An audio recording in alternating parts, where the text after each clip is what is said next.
kuliah di UPH Jakarta, dan kebetulan hari ini beliau ada tugas yang disampaikan oleh dosen dari guru dari mata kuliah pendidikan agama Kristen. Ya, nanti diperhatikan, Ko Arselio ini akan menyampaikan satu materi, diperhatikan dengan baik. Ingat, kita mau jadi contoh. Ya, silakan Arselio. Shalom semuanya. Shalom. Yang SMP semuanya. SMP. Shalom. Sekarang yang SMA. Shalom.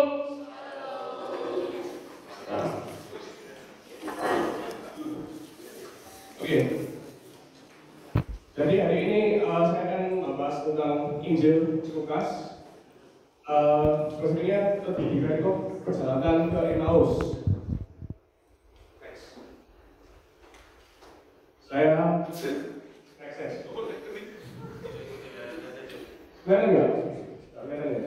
Oke, ini kalian buka pada Alkitab atau Alkitab online di Lukas 24 ayat 13 sampai 35. Lukas 24 ayat 13 sampai 35. Dan oke. Mari kita baca bersama ya.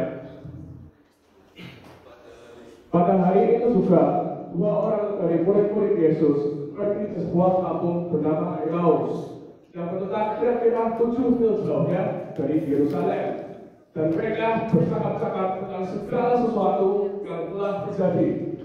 Ketika mereka sedang bercakap-cakap dan bertukar pikiran, datanglah Yesus sendiri dengan mereka, lalu berjalan bersama-sama dengan mereka. Tetapi ada sesuatu yang menghalangi mata mereka, sehingga mereka tidak dapat mengenal Dia. Yesus pun berkata kepada mereka, apakah yang kamu bicarakan sementara kamu berjalan?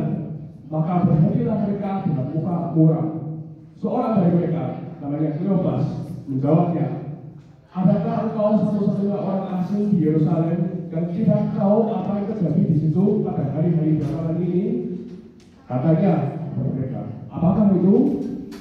Jawab mereka, apa yang terjadi kepada Yesus orang Nazaret? Dia adalah seorang nabi yang berkuasa dalam pekerjaan dan perkataan di hadapan Allah dan di depan seluruh bangsa kami. Tetapi imam-imam kepala kami dan pemimpin-pemimpin kami telah menyerahkan dia untuk dihukum mati, dan mereka telah menyalibkannya. Padahal kami dahulu mengharapkan bahwa dialah yang datang untuk membebaskan bangsa Israel. Tetapi sementara itu telah lewat 3 hari sejak semua itu terjadi. Tetapi beberapa perempuan dari kalangan kami telah menyusahkan kami. Laki-laki muda mereka telah pergi ke kubur dan menemukan mayatnya, dan tidak menemukan mayatnya. Lalu mereka datang dengan berita bahwa telah kelihatan pada mereka malaikat-malaikat dan mengatakan bahwa dia hidup. Dan beberapa teman kami telah pergi ke kubur itu dan mendapati bahwa memang benar yang dikatakan perempuan-perempuan itu, tetapi dia tidak mereka lihat. Lalu ia berkata kepada mereka, hai kamu orang bodoh, betapa lambatnya hatimu sehingga kamu tidak percaya segala sesuatu yang telah dikatakan para nabi. Bukankah Mesias harus menderita semuanya itu untuk masuk ke dalam kemuliaannya? Lalu ia menjelaskan kepada mereka apa yang tertulis dalam dia dalam seluruh kitab suci, mulai dari kitab Musa dan segala kitab-kitab nabi. Mereka mendekati kampung yang mereka tuju, lalu ia berbuat seolah-olah hendak meneruskan perjalanannya. Tetapi mereka sangat mendesaknya, katanya, tinggallah bersama-sama dengan kami, sebab hari telah menjelang malam dan matahari hampir terbenam. Lalu masuklah ia untuk tinggal bersama-sama dengan mereka. Waktu ia duduk dengan mereka untuk makan, ia mengambil roti, mengucapkan berkat, lalu memecah-pecahkannya dan memberikannya kepada mereka.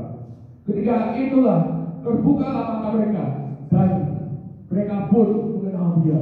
Tetapi ia lenggak dari tengah-tengah mereka. Karena seorang kepada yang lain, bukankah hati kita berkobar-kobar ketika ia berbicara dan kita setengah jalan, dan ketika ia menerangkan kitab suci kepada kita, lalu bangunlah mereka dan terus kembali ke Yerusalem. Di situ mereka mendapati ke-11 murid itu. Mereka sedang berkumpul bersama-sama dengan teman-teman mereka, karena mereka itu sesungguhnya Tuhan telah bangkit dan telah menampakkan diri kepada semua. Lalu kedua orang itu pun menceritakan apa yang terjadi di tengah jalan dan bagaimana mereka mengenal dia pada waktu yang memecah-pecah. Demikianlah Injil Tuhan, terpujilah Kristus.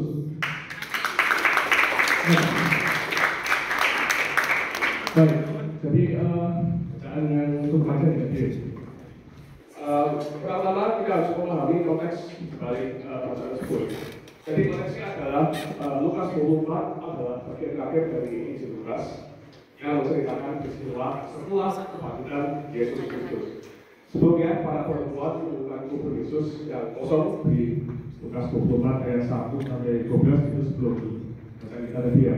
Dan para murid dan akan bingung sedih karena kematian Yesus. Dua murid Yesus yang tidak disebut namanya sedang berjalan menuju ke desa Emmaus dekat Yerusalem. Mereka tidak tahu bahwa Yesus telah bangkit. Saking larutnya mereka dalam kesedihan dan kekecewaan mereka. Mereka bahkan tidak menyadari bahwa orang yang berjalan bersama mereka selama ini adalah Yesus sendiri yang telah bangkit dan menampakkan dirinya. Nah, dari bacaan yang kita baca itu dapat kita observasi bahwa dua murid berjalan menuju Emmaus sambil membicarakan peristiwa keairan di ayat 13 dan 14. Kemudian Yesus yang hadir mendekat dan berjalan bersama mereka, tetapi mereka tidak mengenalnya karena mereka butuh berbentuk itu dengan segala kekecewaan dan kesedihannya. Ayat 15 dan 16. Mereka mengungkapkan kekecewaan karena berharap Yesus adalah Mesias yang membebaskan bangsa Israel. Ayat 11 dan 24. Yesus menurut mereka karena namun percaya dan menjelaskan seluruh membuat tentang Mesias dan kitab suci. Ayat 12 dan 27. Jadi memang di kitab perjanjian lama sudah dijelaskan juga bahwa Mesias akan terjadi seperti daripada Yesus mati dan bangkit lagi. Setelah mereka makan bersama, Yesus memerintahkan roti dan maka mereka berubah. Mereka menyadari bahwa Yesus orang itu adalah Yesus. Ayat 28 dan 31. Yesus langsung menjawab. Mereka segera kembali di Yerusalem untuk memberitakan bahwa Yesus benar-benar telah bangkit.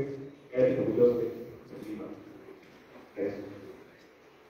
Oke, apa yang bisa kita ambil dari Injil ini adalah Yesus yang hadir di tengah kehidupan sehari-hari murid-muridnya. Bukan hanya dalam peristiwa ini, tapi juga di berbagai peristiwa yang lain di Perjanjian Baru. Kalau seringkali tak dikenali atau diragukan, seperti misal saat Thomas meragukan Yesus kalau belum terjadi setelah Yesus. Pengetahuan dalam kitab penting agar kita dapat memahami rencana Allah. Yesus sendiri menjelaskan kitab suci kepada mereka. Jadi jelas dengan iman kita juga harus punya tahu ya, harus sering dalam kitab dan pelajari konteks sebenarnya sesuatu yang menghalangi mata mereka menutup pada kekecewaan dan kesedihan kedua murid itu yang menghalangi mereka melihat keberadaan Yesus di mereka. Jadi di bahasa tadi tulis bahwa ada sesuatu yang menghalangi mata mereka. Nah, itu bukan sesuatu yang fisik yang berbeda. Yang hanya tutup secara fisik itu, tapi itu karena hati mereka yang masuk penuh dengan kekecewaan dan segalanya itu. Saking kecewanya bahkan Yesus aja, sebagai mereka kenal dari dulu, dan muridnya dari dulu dia berjalan dengan mereka sampai nggak sadar bahwa itu Yesus itu. Nah, hati yang berkobar-kobar berarti bahwa firman Allah membutuhkan iman. Jadi tentu saja iman kita tidak lepas dari debat ya. Pemecahan roti menjadi momen kenalan akan Yesus yang menunjukkan pentingnya persatuan dan kebersamaan rohani. Oke, aplikasinya bagaimana ini? Jangan biarkan kekecewaan menutup mata rohani kita.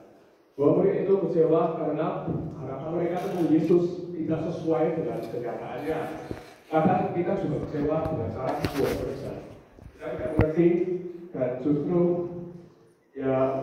rasa kecewa dulu kok ini sehingga kita tidak sabar untuk mengakhiri saat Tuhan Kadang kali kita seringkali berlarut dalam kekecewaan yang sebenarnya tidak perlu gitu loh, kalau kita bisa percaya bahwa tapi justru dalam kekecewaannya Tuhan seringkali hadir. Bahkan selalu hadir ya, bahkan nggak pernah meninggalkan kita meskipun kita tidak langsung mengenalinya.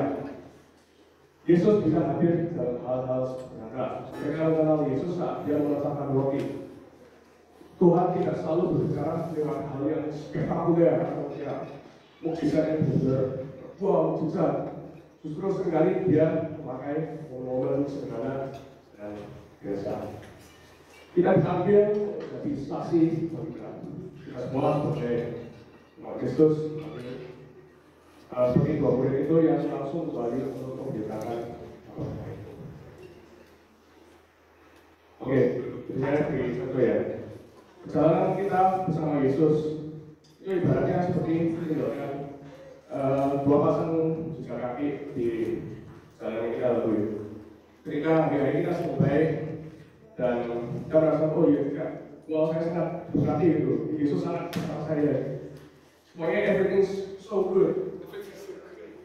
Ya kita bisa kita lihat bahkan dan kita lihat dua pasang kaki yang berjalan. Ya bukan apa poster kita dan ya Yesus. Namun kadang kita mengalami kemarahan dan hal-hal yang perlu bikin kita coba kecewa dan sedih. Hal-hal yang tentu saja tidak dapat dihindarkan dan itu. Kita merasa kita sungguh sedih dan jangan ada harapan, putus asa, dan kita melihat ke belakang dan seolah-olah ya kita hanya melihat satu pasang jejak kaki di belakang kita dan kita berteriak Tuhan, Tuhan, kenapa kamu tinggalkan saya? Saya kok di ya, Tuhan, kenapa kamu tidak memperhatikan saya? Padahal di saat itu, di saat hanya ada satu jejak itu, Yesus Tuhan berkata bahwa sesungguhnya Dia yang menolong kita melewati masa-masa yang paling susah. Di saat kita tidak kuat, di saat kita melalui banyak cobaan dan kekecewaan, putusasaan, justru di sana Yesus hadir untuk Yesus mendengar dengan kita dan untuk hadir dan menolong kita. Dan ya seperti yang diilustrasikan pada gambar ini. Seperti yang diilustrasikan pada gambar ini, ya peserta kita mau bahagia bagaimana? Kita mau akhirnya kita merasa bahwa Tuhan telah meninggalkan kita. Tapi sebenarnya kan kita semua percaya bahwa di saat itulah Tuhan bersama kita, Tuhan yang membawa kita dari kita di masa-masa yang paling susah dari hidup kita.